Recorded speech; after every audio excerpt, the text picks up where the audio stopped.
ഉഹദ് യുദ്ധത്തിൽ പരാജയപ്പെട്ട് നിൽക്കുന്ന സ്വഹാബികളുടെ മുന്നിലേക്ക് അപ്പോഴാണ് അള്ളാഹ് ആയത്തിറക്കുന്നത്.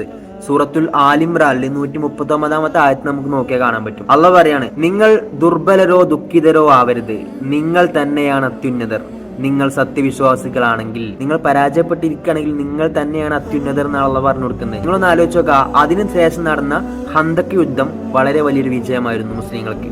പിന്നെ നടന്ന ഹുദൈബിയ സന്ധിയും വളരെ വലിയൊരു വിജയമായിരുന്നു. പിന്നെ നടന്ന മക്ക വിജയം അതിനേക്കാൾ വലിയ വിജയമായിരുന്നു മുസ്ലിം സമൂഹത്തിന്.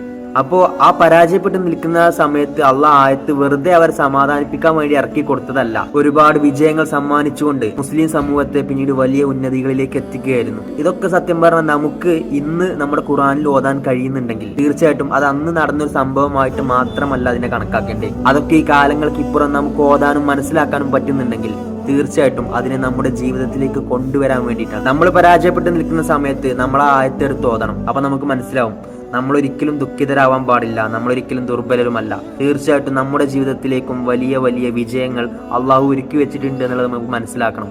സുഹൃത്തെ, ഖുർആൻ കൊണ്ട് നിങ്ങൾക്ക് സമാധാനം ഉണ്ടാവട്ടെ. അതിനെ ഇത്ര മനോഹരമായിട്ട് നിങ്ങളിലേക്ക് എത്തിക്കാൻ എനിക്കും കഴിയട്ടെ.